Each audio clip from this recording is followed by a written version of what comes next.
Yes, I understand that. Even the female, even the men among you, I know you are no more in Anglican church. Yes, but again, this is your alma mater. You first heard the name of the Lord Jesus Christ here and not from anywhere. Ibi lẹ ti kọ́ orúkọ Jésù, ibi ẹ lọ yẹn ẹ kàn lọ síbẹ̀ wípé wẹ́ẹ́ wọ́n ní Jésù gbàlà ń bí. Ara àwọn kan tó máa ń dùn mí nìyẹn, ẹlòmíà ní àjẹpọ̀ ní Anglican, alóòsá lọ sí Redeem, alóòsá lọ sí Deeper Life, alóòsá lọ sí CAC, alóòsá lọ sí Kérúbù, ṣùgbọ́n nígbà tá a bá bọ̀ wá ìlú abínibí wọn, wọ́n á gbé mọ́tò sórí oríta kílà ní, wọ́n á wá wọ́n fẹ́ jákujàku wá sílé, àjẹtúndẹ̀rù àwọn. That shows you are not in the Lord Jesus Christ. Kí ló lé yín? Torí náà mo fẹ́ràn yín lórúkọ Olúwa. Ẹgbọ́n ní ìlú Ẹdún Àmọ̀sẹ̀ tí mo wà yìí o. Tí n bá kúrò mẹ́tàn tí mo sọ pé kò lè ṣẹlẹ̀. Kò sí àjẹ́ kankan mọ́ ní ìlú Ẹdún Àmọ̀ yìí. Àwọn alágbogbo burúkú àwọn náà wà ní ìlú Ẹdún Àmọ̀. Àwọn tí ó jẹ́ pé wọ́n rí oríire kankan sí ìlú Ẹdún Àmọ̀. Àbí ká máa sọ àbùkù ìlú Ẹdún Àmọ̀. Ọlọ́run sì ṣetán tí ó dájọ́ wọn.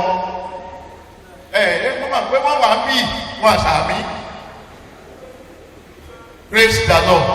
I'm saying this. Ẹgbọ́n ohun tí Ọlọ́run ti ṣe fún yín, Ọlọ́run ti ṣe fún yín náà. Ayé ò lè gbà lọ́wọ́ yín. Èso lè gbà lọ́wọ́ yín. Àjẹ́ kan ò lè gbà lọ́wọ́ yín. Àjẹ́ tó bá lóun ó gbìyànjú agbára Ọlọ́run nínú ayé yín á kàdé nínú iyọ̀. Ẹgbọ́n ẹ̀yin ọmọ Ẹdún Àmọ̀ tẹ̀ ń sá. Ṣé èmi lẹ fẹ́ fi lo Ẹdún Àmọ̀ sílẹ̀ fún? Ṣé èmi lẹ fẹ́ fi sílẹ̀ fún? I was transferred to this place some years ago and I will be transferred again. I will not retire here. Mi ní retire síbi àbí máa retire síbi. Ẹ kò ṣeé ṣe. Wọ́n á tún gbé mi lọ bò mìíràn. Tó fún ní náà, ẹ jẹ́ ká wálé, ẹ já wá tún ìlú Ẹdún Àmọ̀ ṣe. Ẹ gbọ́ gbogbo ẹ̀yin tẹ́ ẹ kọ́lé pátápátá sí ìdálẹ̀, tẹ́ ẹ kọ́lé sí wọ́n ti korúkọ rẹ̀ ní Ẹdẹ, tẹ́ ẹ kọ́lé sí Owó ní Ẹdẹ, tẹ́ ẹ kọ́lé sí Fẹ̀, tẹ́ ẹ kọ́lé sí Ìgbẹ́tù, tẹ́ ẹ kọ́lé sí Mòro, tẹ́ ẹ kọ́lé sí káàkiri, tẹ́ ẹ bá ní 2-bedroom flat nínú ìlú Ẹdún Àmọ̀, you are not contributing to the development of Ẹdún Àmọ̀. That's the fact about it. If you don't have 2-bedroom flat ní ìlú Ẹdún Àmọ̀, you are not contributing to the development of Ẹdún Àmọ̀. Tí ó ní pé nígbà tí wọ́n bá ka àyàn, bá ń kalé, ilé tẹ́ ẹ kọ́ sí Ìgbẹ́tù wọn ní Kàmẹ́dún Àmọ̀, àbí wọ́n Kàmẹ́dún Àmọ̀. Slowly and slowly, you are doing what? You are bringing Ẹdún Àmọ̀ down. You are destroying Ẹdún Àmọ̀. Lágbára Jésù Olúwa, gbogbo yín ẹ máa lọ rí ẹ máa bọ̀ rí o. Mo ní ẹ máa lọ rí ẹ máa bọ̀ rí o. Àjẹ́ tó bá lówó dènà lè yí gbogbo ọ̀rọ̀ àṣemọ́sẹ́ o. Ẹ̀yin màmá ẹ máa ń fi ẹnu pàlú yìí jẹ́. Bọ́mọ bá lọ bọ̀ wálé, wọ́n ti wálé wọ́n jẹ́ wọn ká mi lẹ́yìn ọ̀kan. Ibi á wà ta ló sọ wọn? Bí ìwọ náà wà ní kíníkíní nínú ọkàn rẹ láti tó ti pa ọmọ ọlọ́mọ tàbí ṣe ibi sọ́mọ ọlọ́mọ kò yẹ kí ẹ̀rù ó bà ẹ́.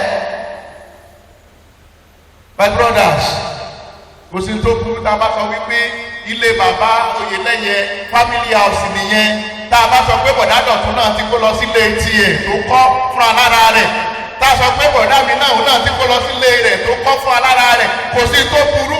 Yẹ Ẹdún Àmọ̀ ṣe kí ni o? Ó ń dàgbà sí nìyẹn. Ọjọ́ wo lẹ́ sàfihàn Ẹdún Àmọ̀ mọ́? Ẹlòmí ò rí rán, kò fẹ́ wálé tẹ́lẹ̀ o. A ní tó lọ lẹ́dún Àmọ̀ nísìn, ó gbà kéèyàn sọ́ra, kí lọ sọ́ra fún? Bẹ́ẹ̀ bá sọ́ra sẹ́mi ni ó parí ẹ̀. Sẹ́mi ni ẹ wálé ẹ wá tẹ́dún Àmọ̀ ṣe. Orúkọ Jésù á dára fún yín. Gbogbo ẹ̀yin ọmọ Ẹdún Àmọ̀ tẹ wà níta pátápátá. Olúwa ti bẹ tẹ́mi rẹ̀ ń bẹ, wọ́n ní fòkù yín ránṣẹ́ sílé o. Olúwa ti bẹ tẹ́mi rẹ̀ ń bẹ, o tún gbà ládùúrà lẹ́ẹ̀kan sí. Ẹni bá lóun ó dènà yín kékeré mọ́ wálé. Tó bá lóun ó dènà yín, tàbí tó sọ pé ó sì wà nínú ẹgbẹ́ ògbóni, ó wà nínú ẹgbẹ́ àjẹ́, ó wà nínú ẹgbẹ́ awọ́pá. Ilé ìlú Ẹdún Àmọ̀ ló wọ́n máa bàjẹ́, Ọlọ́run á bà tiẹ̀ jẹ́. Nítorí náà, mo sọ fẹ́ nìkan, mo ní dájú, mo ní Ọlọ́run ní ẹ ń lò ní ìlú Ẹdún Àmọ̀, mo ní dájú ó lè fi nílẹ̀ jẹ́. ó ní ẹfimílẹ̀ jẹ́ mo ní kí ló dé ó ní ẹfimílẹ̀ jẹ́ Ẹdún Àbọ̀n ìlú dáradára Ẹdún Àbọ̀n kí ni mo pè ìlú Ẹdún Àbọ̀n ìlú dáradára ni o ẹ wálé ẹ wá tún lè ṣe ẹ wálé ẹ wá tún lè ṣe ẹ wá bùkún ìlú Ẹdún Àbọ̀n tẹ́ ẹ bá lọ sí agboolé láti bí ẹjẹ mu lọ bẹ́yẹn bí ẹ bá lọ síbẹ̀ bí ẹ bá gbébọn lọ́wọ́ á fẹ́ mọ ọ̀yà o.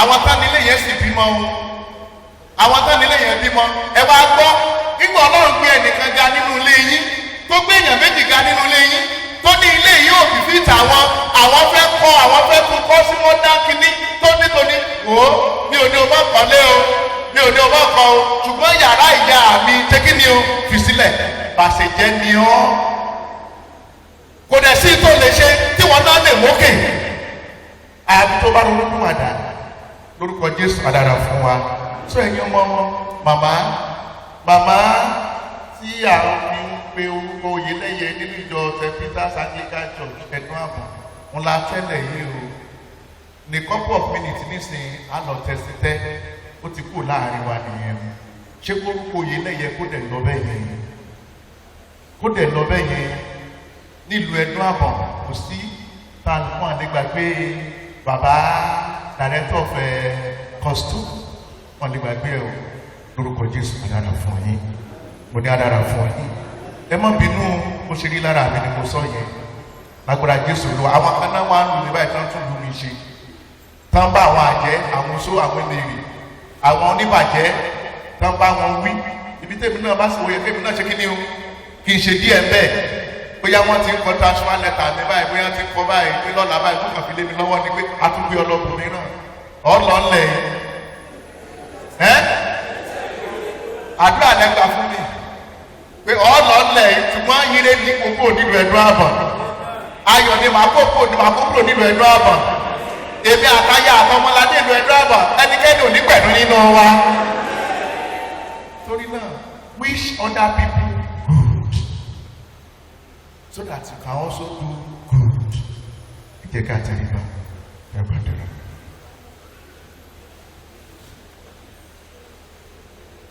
Bàbá ti gbọ́rọ̀ rẹ̀ Olúwa tún wá ṣe Ọlọ́run tún wá ṣe èyí tá a gbọ́ lónìí mọ́jú dá wa lẹ́bi ní ìkẹyìn ọjọ́ ìjọba ọ̀run mọ́jú bọ́ sọ̀rọ̀ wa lọ́wọ́ gbogbo àwọn tásì ń fìgbàlà wọn lónìí dọ̀la Ọlọ́run ṣàwárí wọn Ọlọ́run ṣàwárí wọn gbogbo ní forúkọ mímọ́ rẹ̀ Jésù Olúwa wa ǹjẹ́ nísinsìnyí Ọlọ́run bàbá Ọlọ́run ọmọ Ọlọ́run ẹ̀mí mímọ́ ní ká fọlá àti ògo fún Ọlọ́run kan ayé àìnípẹ̀kun.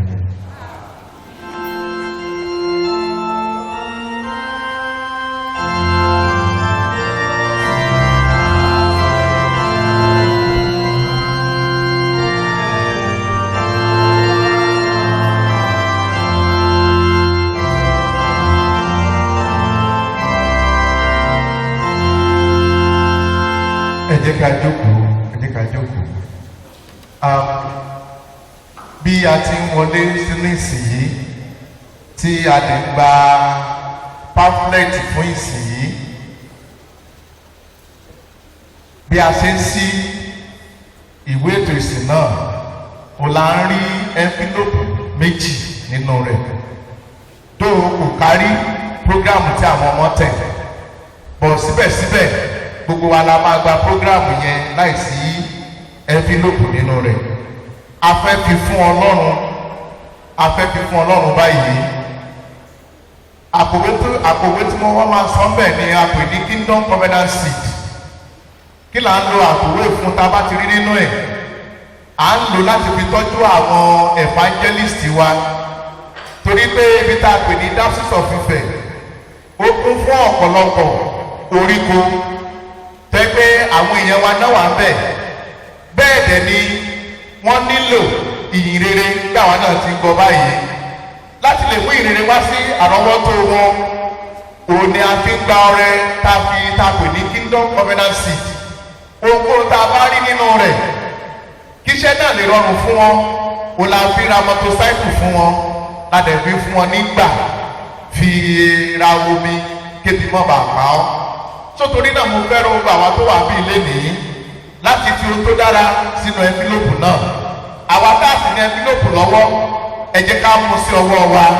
ẹ jẹ́ ká fi sí ọwọ́ wa bákan náà ẹnfílòpù kejì tó wà bẹ́ẹ̀ òun náà pè ní church development fún ìdàgbàsókè ìjọ yìí a nílò ìrànlọ́wọ́ yín mo sì máa béèrè fún ìrànlọ́wọ́ yín bí mo bá yá sí a nílò ìrànlọ́wọ́ yín bí church ṣe tóbi tó yìí we need something to maintain the church we need something to maintain the church àwọn bàbá wa àwọn ọmọ wa tó ti dàgbà àwọn náà kù níbi gbogbo àwọn tó jẹ́ pé wọ́n jẹ́ ọ̀dọ́ tí wọ́n lè ṣiṣẹ́ everybody ni wọ́n ti lọ káàkiri láti lọ wá àtijẹ àtimú sótórí náà a nílò ìrànlọ́wọ́ yín ẹ bá wa fi ohun tó dára sínú àwọn ẹnfílòpù méjèèjì yẹn ẹ fi ohun tó dára sínú rẹ̀ bí a ṣe ń ṣe lórúkọ ti Jésù kúlá yóò bù kẹ́ni kọ̀ọ̀kan wa ó gbàdúrà pé Ọlọ́run yóò yà wá lẹ́nu tó nítorí náà a ò ní ṣe lásán ẹ jẹ́ ká dìde dúró ká nà sókè sí ọba àwọn ọba ẹ jẹ́ ká nà sókè sí ọba àwọn ọba nígbà tí ìránṣẹ́ Ọlọ́run tí ó bá wa gbàdúrà sí i. Ní orúkọ Jésù ní agbára ẹ̀jẹ̀ Jésù agbẹ́ńgá lẹ́ẹ̀kan sí Ọlọ́run olùgbàlà wa lórúkọ Jésù olú ẹ̀gbọ́n ọpẹ́ wa àpòwò wọ̀nyí tí àwọn ọmọ yìí ti nà sókè lórúkọ Jésù olú ẹ̀ bá wa yà á sí mímọ́ ọ̀rọ̀ yìí lórúkọ Jésù ẹ̀ bá ṣe lọ́rẹ́ olóòórùn dídùn lẹ́ẹ̀kan sí afa ọmọ ilé lọ́wọ́ lórúkọ Jésù gbogbo lílọ bíbọ̀ wọn ẹ̀pà àlọ́ àti àbọ̀ wọn mọ́ ogun àbámọ̀ kí la wá sílẹ̀ lọ́ àmọ̀ kó má ṣe jẹ́ ìpè tiwọn ògo ní fún orúkọ yìí Jésù Kristi Olúwa wa. Nígbà tí a bá ń kọ orin tó wà ní ojú ewé ìkọkànlá àwọn aṣọ́nà wọ́n wá sọ́dọ̀ wa láti wá gba ọrẹ náà.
ẹjẹ́ àdìdì dúró.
Olúwa yóò pẹ̀lú yín.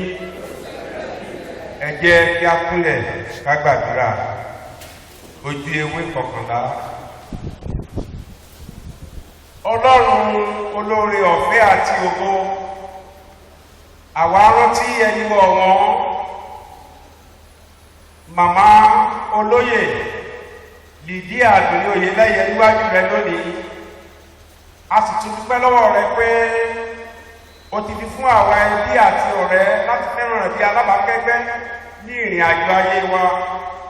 Nínú àánú rẹ tí kò ní pẹ̀kun, tú gbogbo àwa tí ó ṣọ̀fọ̀ nínú, fún wa ní ìgbàgbọ́ nínú pé ikú jẹ́ ọ̀nà sí ìyà ìnípẹ̀kun, kí a bá lè ní ìgboyà láti máa tẹ̀síwájú nínú eré ìje wa láyé yìí, kó tó di pé ó pè wá láti dàpọ̀ mọ́ àwọn tó ti lọ ṣáájú wa nípasẹ̀ Jésù Kristi Olúwa wa.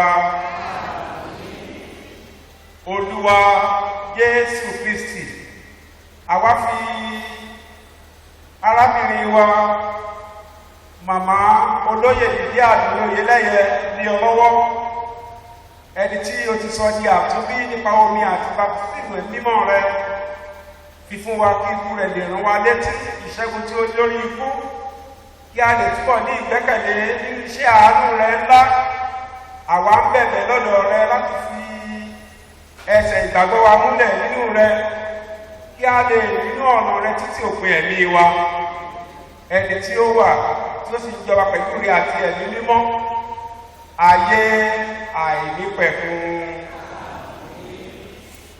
Ọlọ́run Olódùmarè, ṣàánú fún gbogbo àwọn arìnrìn àjò, ní pàtàkì jùlọ gbogbo àwọn ènìyàn rẹ tó wà nínú ìsìn yìí lónìí láti ṣe ẹ̀yẹ ìkẹyìn fún màmá wa olóyè Lydia Àdùnní Oyèlẹ́yẹ, pé pààdà àti àwọn ọmọ bùkún wọn tó sì máa mú pẹ̀lú ewu tí máa dàmú àwọn arìnrìn àjò, jẹ́ kí wọ́n ṣàṣeyọrí ní gbogbo ìdáwọ́lé wọn, tí wọ́n rí àánú gbà pẹ̀lú ọkọ̀ pẹ́sọ lánàwà mímọ́ rẹ. Ọlọ́run àánú gbogbo, nípasẹ̀ Jésù Kristi Olúwa wa. hallelujah. Ọmọ ìgbàlà fita ọ̀tá òkè hallelujah. Èmi tí mo gbàgbọ́ wípé ọmọ tí mo bí tí mo tọ́ tí mo jàlé lórí òní yóò ṣẹ̀yìn mi nígbà tí mo bá kó ọmọ mi ní oṣù ní fita ọ̀tá òkè hallelujah. Nígbà yìí Jésù lógo, ẹ jẹ́ ká pàtẹ́ wọn lá fún Jésù. A fẹ́ lọ nínú ìdúpẹ́ báyìí. A fẹ́ lọ nínú ìdúpẹ́ pápápá a sì máa ṣe gbogbo rẹ̀. Ṣùgbọ́n kí a tó lọ nínú ètò ìdúpẹ́ náà, àwọn undertakers tó bá gbé màmá wọlé. Undertakers, bẹ́ẹ̀ ni àwọn nígbà tí a bá ń kọ orin tá a kọ tán yẹn, Jésù Olúwa mi ọba mi, màmá ló kọ sílẹ̀ kí wọ́n tó jẹ́ ìpè Ọlọ́run bí lọ́jọ́ tá a bá ń ṣe òkú àwọn agbọ́dọ̀ kọ níbẹ̀. Torí yẹn náà máa bá a gbé màmá lọ sí ẹ̀yìn, náà máa gbé wọn lọ sí ẹ̀yìn. Àwọn ọmọ á tẹ̀lé màmá wọn. Hello my brother, kì í ṣe pé máa gbé jáde síta o. Níwájú ẹni tó jókòó yẹn lè máa gbé sí jẹ́ tó jẹ́ mẹ́yìn. Àwọn ọmọ wọn á tẹ̀lé màmá wọn débẹ̀. Tí wọ́n bá ti débẹ̀, wọ́n máa padà bọ̀ wá sí àyè wọn. Ó yá o.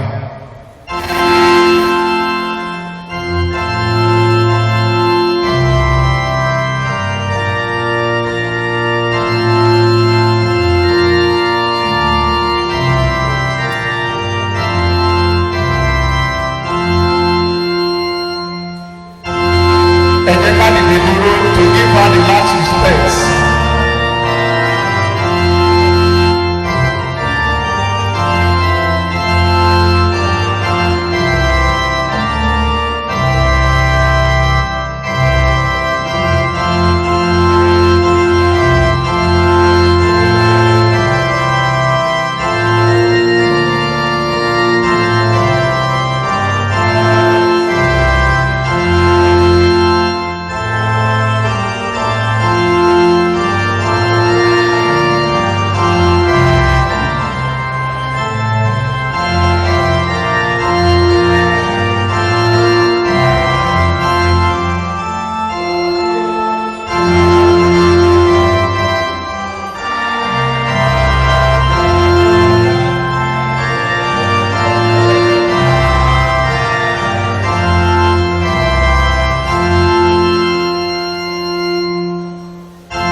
wọ́n ní àwọn WCL wọ́n náà fẹ́ kọrin fún màmá. Bá ti sọ fún mi kí n tó bẹ̀rẹ̀ service, ìṣègbà tí mo parí service lọ lẹ máa wá sọ fún mi. So torí náà kọ́ tá a bá dé ìta ní bíbẹ́ ni màmá, you can do that. Nǹkan tó ti ní pé ibẹ̀ gangan ló yẹ ká ti máa ṣe gbogbo nǹkan tá à ń ṣe nínú nígbà tá a bá sin òkú báyìí. So nígbà tá a bá débẹ̀, you do that when we get to the place. God bless you. Nísìnyí báyìí, mo fẹ́ pe àwọn ọmọ láti wá síwájú fún ìdúpẹ́. Nígbà táwọn akọrin tán bá fún wa lórí, àwọn ọmọ wọn wá síwájú fún ìdúpẹ́. Àwọn ọmọ ayọ̀ ọmọ ọkọ ọmọ kan máa wà síwájú. Jerusalem, orí mi ìlú mi, ilé mi bá kú.